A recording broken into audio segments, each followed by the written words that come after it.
Welcome viewer. Some time back we said there were three characteristics of pressure in liquids, and one of them was pressure in liquids increases with depth. Depth means height. So it means as you increase the height of the liquid, pressure also increases. Now, before that statement was mentioned, there should have been an experiment carried out. And today, we are looking at that experiment.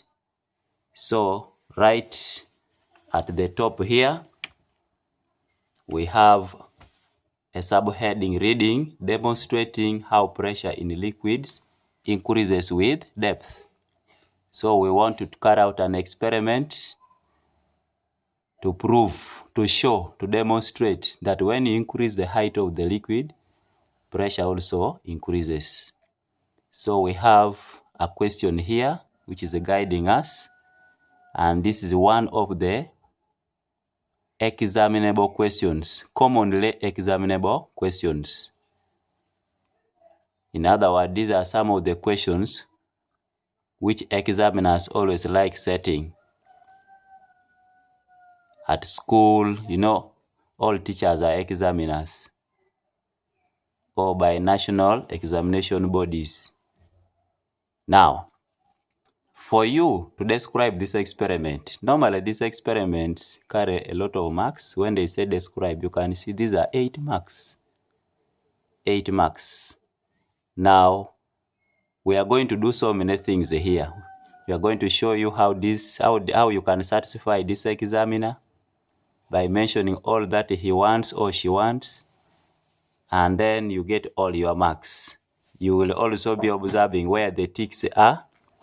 So we begin by mentioning the apparatus, things which we want to use to help us do the experiment. Normally, when you are going to carry out an experiment, maybe cooking, when you are going to carry out an experiment, maybe somebody requested you to explain how the whole process of cooking is done until food comes on the table.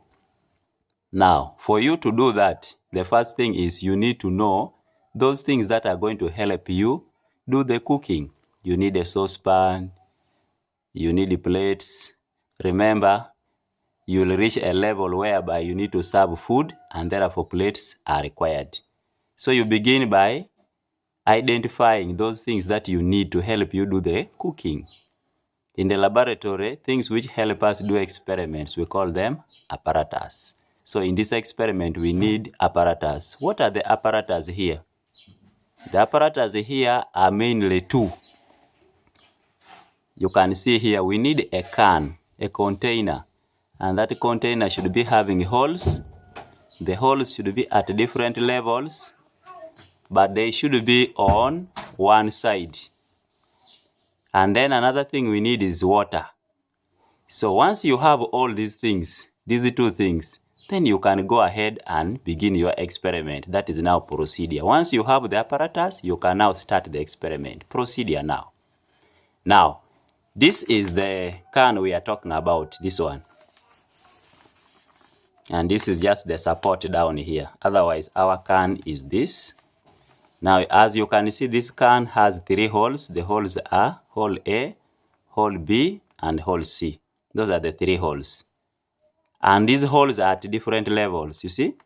Where this hole is different from where this one is and where this one is. So they are at different levels.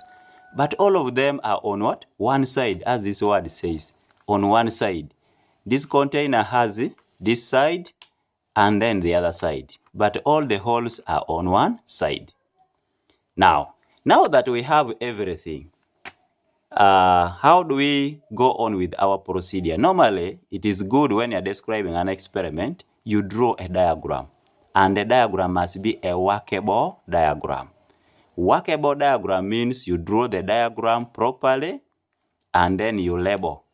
You see, we have called this A, B, C, and we are saying those are holes. We also have here, we have named here water. We have called this one the can. So this is a workable diagram, you see. Then after drawing, you see, when you're describing an experiment and you draw a diagram, it helps you, it makes your statements, your statements become few.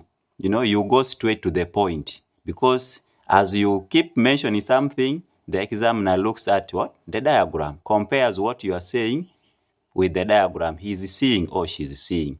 So this is a workable diagram. So under procedure, what are you supposed to do? Apart from drawing the workable diagram, now we are supposed to explain what you are supposed to do one by one, step by step.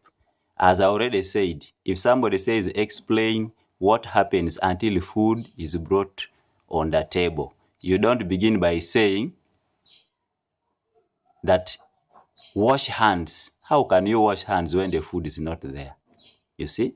And even when you bring the food on the table, you have to pray first. So first things first. So what do you do first here? So you get your can, which has 3 holes at different levels, but on one side, then you pour water.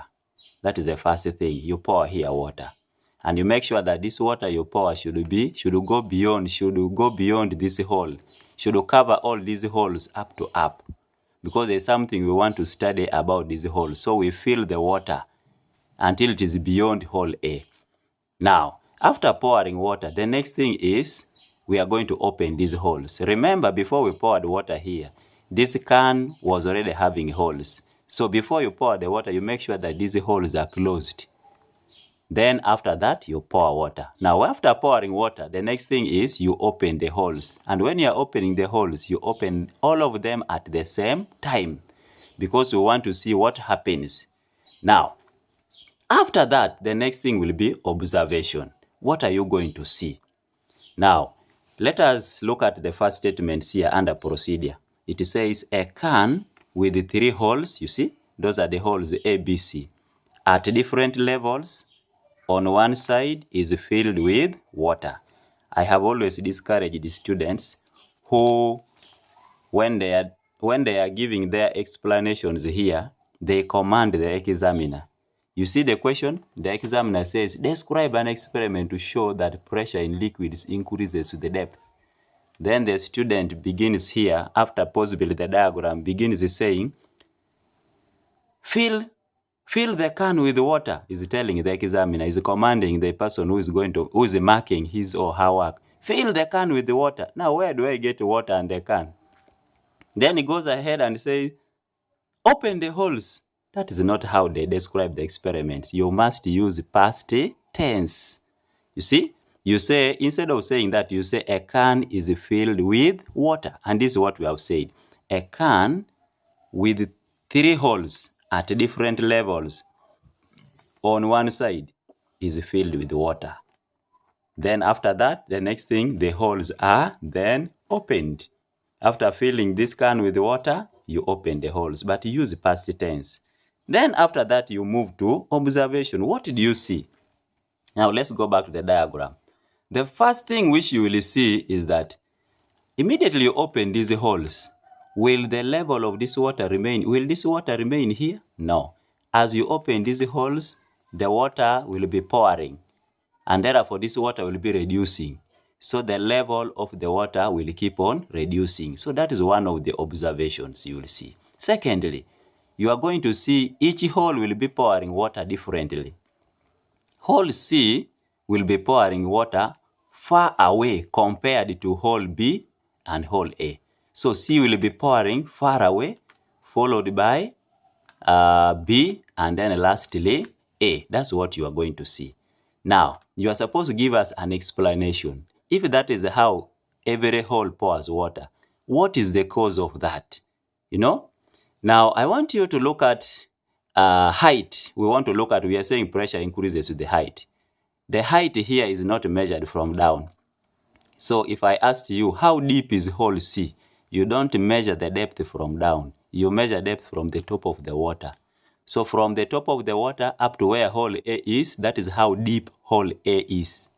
From the top of the water up to where B is, that is how deep B is. And from the top of the water up to where C is, that is how deep C is. If you used your rule and measured those distances, this one, this one, and then this one, you realize that the sea has the greatest depth. So because the sea has the greatest depth, it pours water farthest. So why do you think sea, which has the greatest height, pours water farthest? It means the pressure in C is the greatest, followed by pressure in B, and lastly pressure in A. So let's put that in words. And observation, we have already filled the can with water and opened the holes. Observation, hole C, we are starting with hole C. Hole C is actually the deepest, you see, and therefore it pours water at the farthest point from the can, followed by hole B, and lastly hole A. You see, that is observation. You mention every hole and how it pours water. Then the next thing is you give us a reason why this is happening. So you give a reason, you say this is because pressure is greatest in hole C. That is why hole C is pouring water farthest, because the pressure in C is greatest. Followed by the pressure in hole B and the pressure in hole A. You see, so hole A is pouring water at the shortest distance. Why? Because it is the pressure there is smallest. So you give a reason why each of these holes is pouring water the way you are seeing. And remember, I mentioned one of the observations is what? The liquid level, the level of the water keeps on reducing with the time. So these observations, you don't need to, you can start with this one, then you go with the other one. Or there is no order. You can start with the liquid level decreases with the time, then again you come. So it doesn't matter the order. Now you come and conclude. Why do you think hole C is pouring water farthest? You see, we said because the pressure, it is the deepest, and therefore pressure is greatest. So C has the greatest height and therefore has the greatest pressure, followed by B, followed by A. So which means pressure here is increasing according to height. So you should come and now conclude and say, under your conclusion, pressure in liquids increases with depth. Now we are moving on to a question. State two applications of variation of pressure in liquids with depth in daily life. We have said when you increase the pressure, when you increase the